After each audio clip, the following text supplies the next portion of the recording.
Bienvenido, Educleos. El día de hoy vamos a compartir, cara al cierre 2024 que está tan cerca, algunas cuestiones sobre un tema medio inexplorado que son los costos y los inventarios. Normalmente los seminarios se revisan de forma superficial, no muy profunda. Hoy día vamos a entrar solamente en esto, ¿sí? Así que acompáñenme. El primer tema es el registro permanente de inventario valorizado o en unidades, o comúnmente llamado CARDEX. Hay algunas cuestiones que hemos observado permanentemente a lo largo de estos años en CARDEX y las consultorías. El primero de ellos es que no se lleva un CARDEX a nivel de establecimiento anexo. Algunas empresas llevan un CARDEX centralizado y tienen 20 tiendas, 2 almacenes y llevan un CARDEX donde promedian todo. No es así. El CARDEX se lleva por cada establecimiento anexo. Una empresa como Metro tiene 38 costos unitarios del mismo producto. ¿Por qué? Porque se van moviendo en el tiempo, llegan nuevas importaciones y eso funciona. Bueno, bien, ojo con eso. Sustentos documentarios. El CARDEX es el reflejo de los documentos, de los movimientos que se han dado en la empresa de existencias. Entonces, y cada movimiento tiene su documento. Esos documentos hay que conservarlos, sobre todo los internos, que son los que menos se custodian. Hablamos de parte de producción, vale de consumo, eventualmente vale de transferencia entre almacenes. Tiene que conservarse porque ese es el sustento de los CARDEX. El método de valoración, o sea, el método de ponderado, etc. Bueno, respetemos siempre el método de valoración que tenemos declarado. No es posible, lo vemos, hay un cambio de RP, un cambio de sistema logístico, contable, etc. Se cambia ese método y termina siendo, estamos yendo contra la norma. Otro cuidado en el uso de valores reales.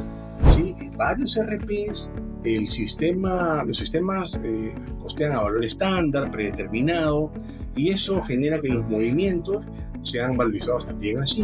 Recordemos que para presentar los CARDEX tenemos que presentar los CARDEX a valores reales. Si la compra costó $2.20 para efectos estándar, pues para efecto real de repente costó $2.30. Entonces, el CARDEX tiene que haber $2.30. O si figura $2.20, tiene que haber un ajuste, por eso 10 céntimos de diferencia. La idea es que se refleje el valor real. Cuadre de compras y costo de ventas. La cuenta de compras tiene que cuadrar obviamente con las compras, tanto locales como importadas que se han efectuado, ¿sí? Y el costo de ventas, cuando hacemos estas auditorías preventivas de costos, encontramos que hay un descuadre. Es decir, el costo de ventas del CARDEX es 1, y hay un montón de cientos de diario con el cual complementan y llegan al costo de venta. Pero eso está bien en la medida que esté debidamente sustentado y analizado.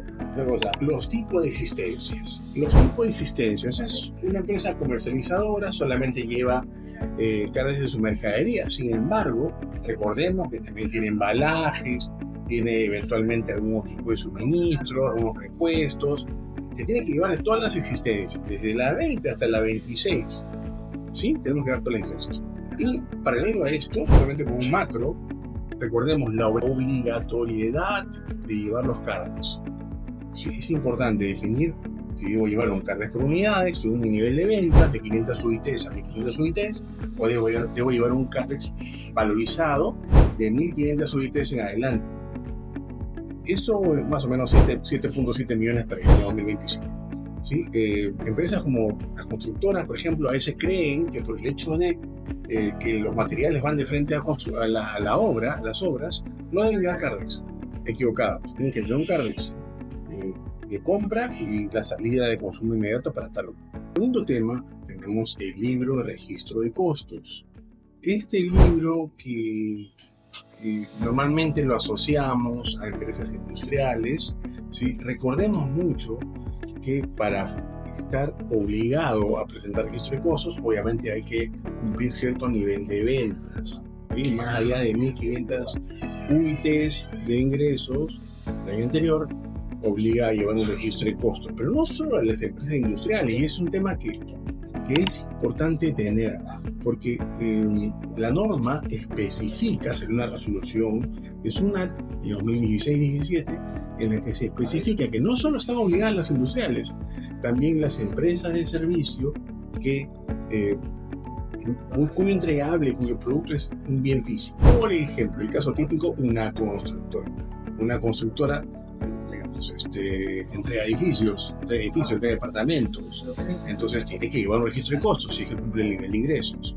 Una empresa de merchandising tiene que llevar registro de costos porque lo que hace es que le contratan la elaboración de este merchandising, pero entregan bienes, ¿sí?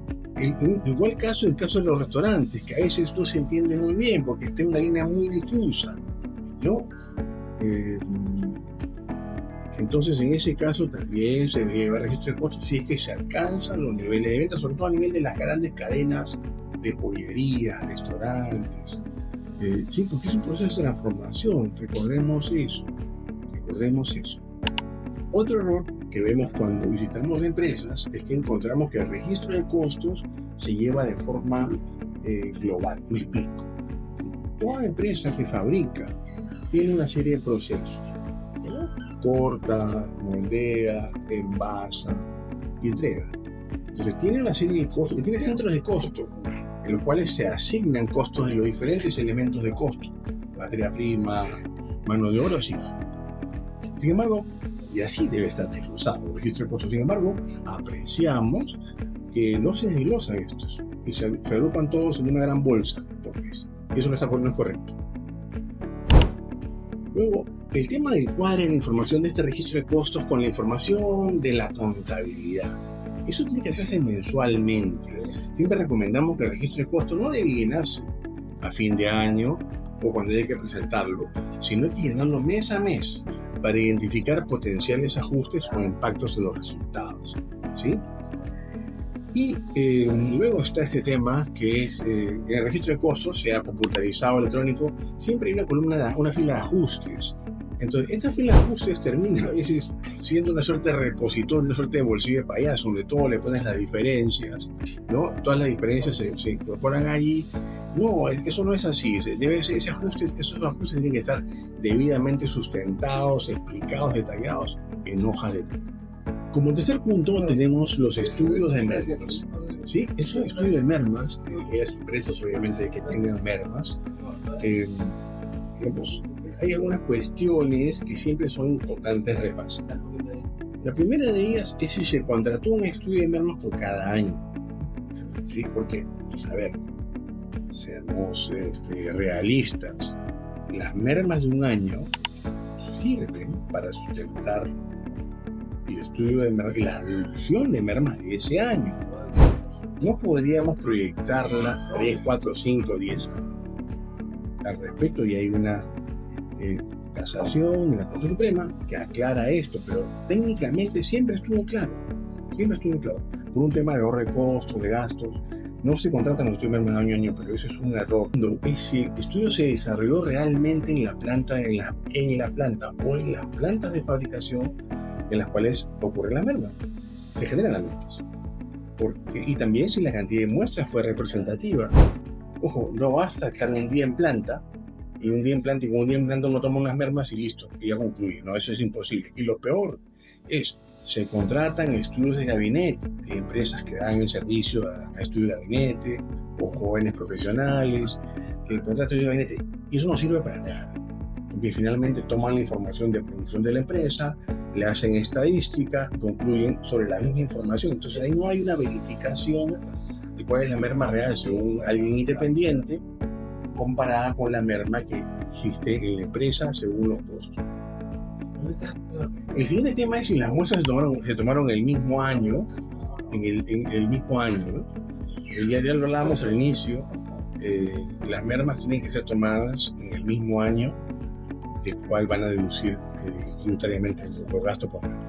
Este es el tema más común, tal vez. Es si se compararon los resultados del estudio de mermas que elaboró el profesional independiente con las mermas reales de la empresa del año. ¿Por qué esto? Porque también observamos que a veces entregamos un estudio de mermas a un cliente y lo archivan, no lo miran, como que lo guardan para su NAT.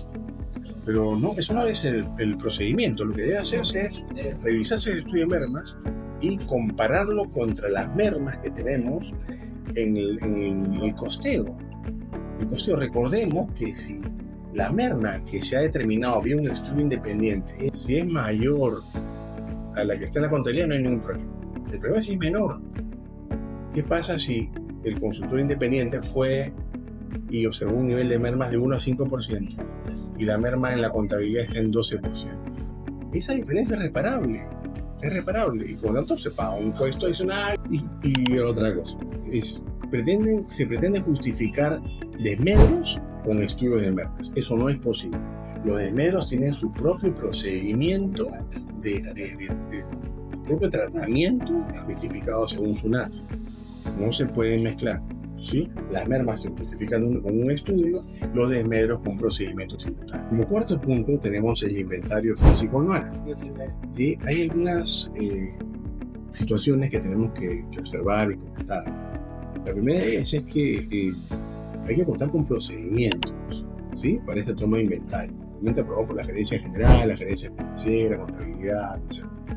Importante este procedimiento, porque ese procedimiento norma cuál va a ser la frecuencia, la norma, los responsables, si se va a hacer con equipo interno, con equipo externo. Otro tema que también observamos es que a veces no se conservan las hojas de trabajo.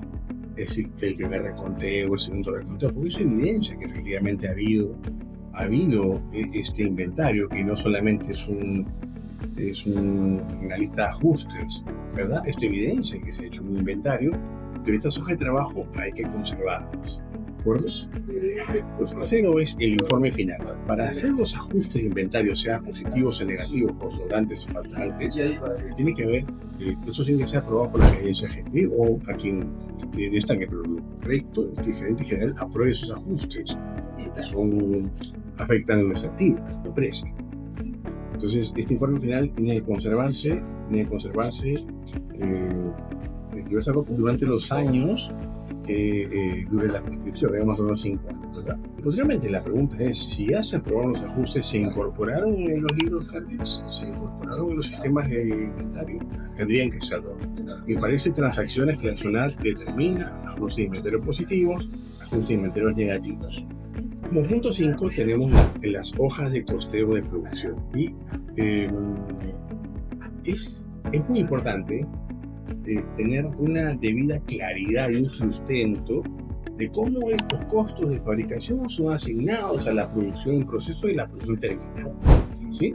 Y a la vez dentro de cada proceso, ¿no? Digamos, una debida trazabilidad de todos los costos de fabricación que van imputándose a cada proceso y luego bajo qué criterio, bajo qué drivers se están distribuyendo estos a los clientes. No es posible que se haga lo que hacíamos en la universidad, donde de repente hacíamos saldo inicial, más compra, más gastos de fabricación, y total, esto cuesta ya repartir. Eso no se puede hacer.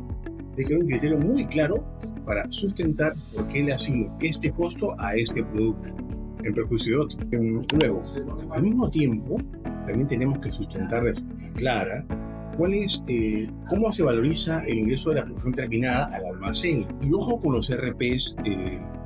Unos RPs hacen costeos automáticos, ¿no? Y esos costeos automáticos, bueno, es un acto de fe, donde dice, bueno, el cruce básicamente es que todos los gastos de fabricación estén absorbidos, ¿no?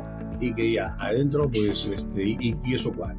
No, tenemos que hacer pruebas. Siempre hay que hacer pruebas de por qué un producto le asignaron un sol, de por qué a otro dos. Hay que hacer pruebas, sobre todo con los productos que son más fabricados. Este tema de que las mermas es también otra cosa que hemos observado en las auditorías preventivas de costo. Observado que las mermas que se generan, no hay una evidencia de cuántos son. La pregunta es clara: ¿cuánto es el gasto de merma en tu empresa? ¿Cuánto es? Esa pregunta que no la responde nadie. Hay empresas que la apuntábamos ahí en una reunión, no la responde nadie. ¿Cuántos son? Más o menos está entre 6 y 8 millones.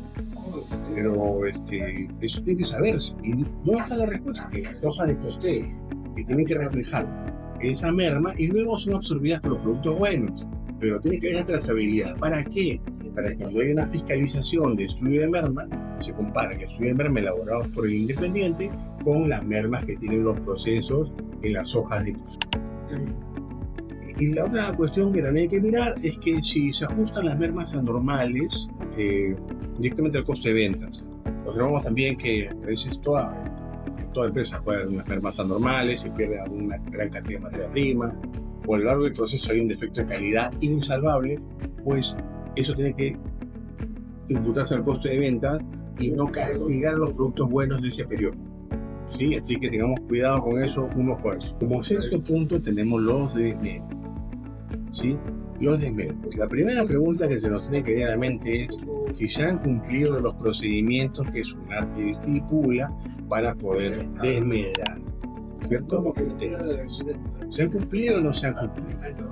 Eso es muy importante porque eso convierte ese desmedro en gasto deducible. Si no se cumplió, no es gasto deducible. Tendría que adicionarse en el cálculo del impuesto a la renta. La segunda pregunta es el chequeo, si se conservan los sustentos de estos desmedros. ¿Sí? Es muy importante que se conserven junto con los papeles de la estructura anual, porque obviamente estos son, además recomendamos que sean hasta digitalizados por la importancia que tienen, y estos sustentos tienen que estar debidamente conservados durante los 5 años del préstamo. Y el último punto es si esto coincide, si yo tengo 9 operaciones de desmedro, más o menos 1 millón de soles, si todo eso coincide con lo que tengo en los Cardex, ¿sí? Porque pasa que a veces los desmedros, por algún motivo, son tratados como ajustes, y no son ajustes, son desmedros. Tiene que haber coincidencia entre todos los bienes que destruí, que desmedré, con todos los bienes que salen por la transacción de desmedro del Cardex valorizado. Como punto 7, tenemos la revisión de los costos indirectos de fabricación. Sabemos que a veces estos costos indirectos de fabricación, como son, entre comillas, los menos fiscalizados, albergan una serie de gastos o egresos que realmente no van con la producción, ¿sí? Entonces, es bueno revisar, hacer un baucheo, revisar las cuentas y revisar los principales conceptos de gasto indirecto de fabricación. Lo segundo, cuidado con la depreciación. Sí, la depreciación normalmente es calculada por el área contable. ¿Quiénes nos facilitan la depreciación? Preguntas. ¿Ha habido inventario de activos fijos? Segunda pregunta. ¿Se ha hecho un adecuado cálculo de las tasas de depreciación? Están imputando la depreciación, lo que corresponde a costos, lo que corresponde a gastos. Es importante. A veces ocurre que hay máquinas que se venden y la depreciación se sigue calculando porque no se dio de baja esto en el registro de activos fijos. Cuidado con la depreciación. De ahí vienen muchas sorpresas. Gasto de otros ejercicios. No, digamos que no se provisionó algún tipo de servicio, de gasto, pues se imputa al año corriente, lo cual no es correcto. Sí, hay que revisar ese gasto de fabricación. No solamente nos tenemos que resignar a lo que ya el contable nos entregue y pues eso es lo que haremos gastos. Hay que hacer considerar esos gastos en el periodo del corte. Y esos mismos gastos, también hay otros gastos que son imputados a producción, pero realmente no corresponden a producción, ¿sí? Empleados que no son de producción, tipos de gastos que no son de producción, alquileres que no son de producción. Cuidemos siempre el costo unitario del producto para que la medición de rentabilidad, también desde el punto de vista de gestión, sea el correcto. Por cada uno de estos 7 temas, que son muy relevantes que revises antes de cierre tus declaraciones juradas, desarrollaremos un video en mayor detalle que compartiremos aquí en el canal EduClub. Déjanos tu opinión o tus preguntas en la sección comentarios y encantado de las atenderé. Soy Raúl Godoy, tengo 35 años de costista y nos vemos en un siguiente.